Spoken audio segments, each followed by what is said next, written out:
Welcome to this lecture. In this, finally, we will see how to handle errors. And handling errors is key concept whenever we are building any application. If you gracefully handle the error and if you properly display error message to user, then users will be having good experience. And in our past few lectures, we have completely understood about promise and also we have always assumed our promise was successful. So now in this, we will see how to handle rejected promise. So whenever we are having any error while fetching the data, it is called as rejected promise.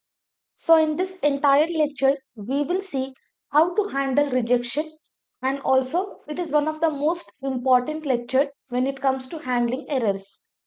It is important to make a note, fetch promise will be rejected if and only if user loses his internet connection. So here successfully I am able to fetch the data, and here I have just corrected. I have just accessed first data from my array. Previously we accessed first index number. Now I am just accessing zeroth index number because it was only working for India, but for rest countries I was not able to display data. Now here I have just displayed USA. If you want to get India, you have to take the first index number. Now here I have opened this using live server and successfully I am able to fetch the data. Now I will come here, inspect, I will come to network tab, and from here I am just going to change it to offline. Now as soon as I refresh, I will be having this error. Looks like not connected to the internet and I will not be able to fetch the data.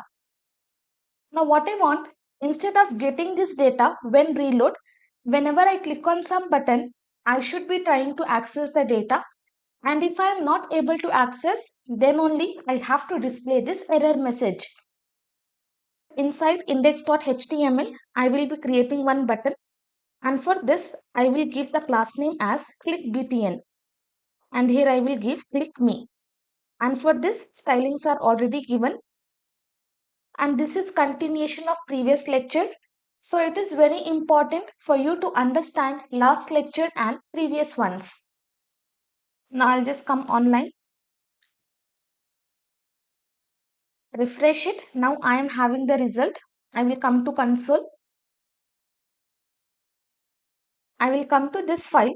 Now this country I have to call only when I click on the button.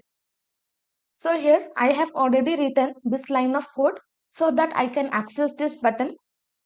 Now below this I will be writing click btn dot add event listener, and inside this what event I have to add? I have to add click event. So whenever I click on this button, I have to call my country data. Inside this I will pass this callback function. I will just copy, and inside this I am going to paste. Save it. Now nothing is displayed. Now only when I click on this button I am able to access this data. Okay, this is simple. Now what I want to do, as soon as I click on the button, if I am having some network issue, then I should be displaying the message. Again I will come to network tab. I will change it to offline. Before that, let me refresh once. Now I am just going to change it to offline. Now as soon as I refresh, it is taking some time, and also in my console I got this uncaught in promise, and here I got the error message failed to fetch. Okay, now you can see instead of getting no internet connection, now in my console I am having this error message. Let me increase the size. You can see I got uncaught in promise type error failed to fetch. So using this I am not able to fetch my data from server. So now this error has to be handled because it is very important. If user loses internet connection while fetching some data from server, then it is very important to display that message to user. If we are not displaying any message, then user has to keep on waiting, and if the user is not getting proper result, then they will be frustrated and they will get annoyed using the website. So that is the reason it is very important to handle errors in web application. Now basically there are two ways to handle this rejected promise. First one, we can pass second callback function to this then method. This is my first fetch function, and after that we have changed this then method. So inside this then method we can pass second callback function. So here I will just write comma. I will give my parameter as error.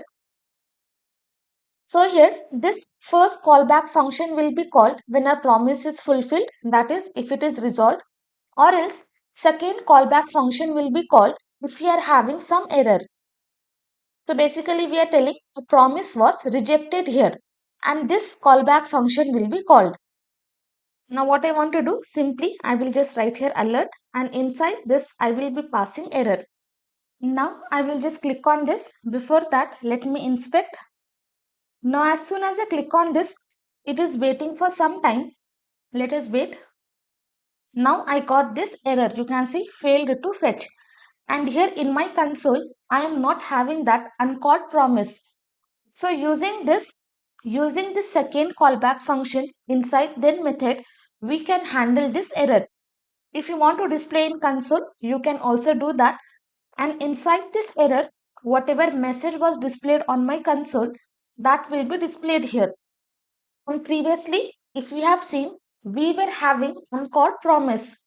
Now I have caught the promise. It is also called as catching rejected promises. Now there will be many issues if we are passing this second callback function, because this is our first fetch function.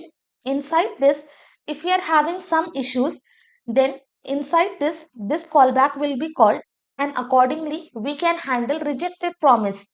But what if we are having error inside this fetch function? If we are not able to find the neighbor, or if we are not able to find that border, then this fetch function will be rejected, and again we have to handle this fetch function. So what we will do, again we will copy this second callback function, and inside this then where we have successfully resolved our promise, I'm just going to pass this callback function. So in this way, if you are having 1000 fetch function, 1000 times you have to pass second callback function, so that you can handle rejected promise for that fetch function. Okay, it is not very useful. We are not going to do in this way. I will just save it, close. I will click here. I will just wait for some time. Again, I will be having that error. Again, you can see successfully we are able to get the error. I will click OK. And also you see I was having data is not found. Again, let me click. You can see failed to fetch. Okay. And for second, I am getting data is not iterable. So whatever error I got from this fetch function, that also I am able to display in this pop-up. Okay, till now everything is fine. As soon as I click on OK, again I will be having these errors. Just ignore as of now. So what we will do, we will just remove this entire callback function, and at one global place we are going to handle these errors, and that is nothing but our catch method. So below this all then methods, at one global place below this we are just going to write catch, and inside this again we are going to pass that error. Then here I will be writing alert error. Save it, refresh this one. Now you can see I have removed the second callback function. Instead, at one global place I have passed this catch. Now again you can see I am able to access the data. Whatever error I am having, successfully I am able to catch that error. I will click on OK. Always use this catch method at the end of the chain, so that whenever we are having any error, any line, that will be caught inside this catch method. If you are having error in this then method, then that error will be propagate down and it will be caught inside this catch method. Now instead of having that alert, let me just remove this. Here I will be writing console.log, and inside that simply I will display error. Save it. Now when I click on this, instead of having that alert, in my console, I will be having this error message displayed. You can see this is my error message using which I got this error message. Now here you can also write console.error so that it will be displayed in error format. Let us wait. Now you can see we are having this error, and this is the error which we are catching in our program. Basically, we are catching rejected promise here. But if you have seen in real application, no user will go to console and look for the error messages because many people will not be aware of this console.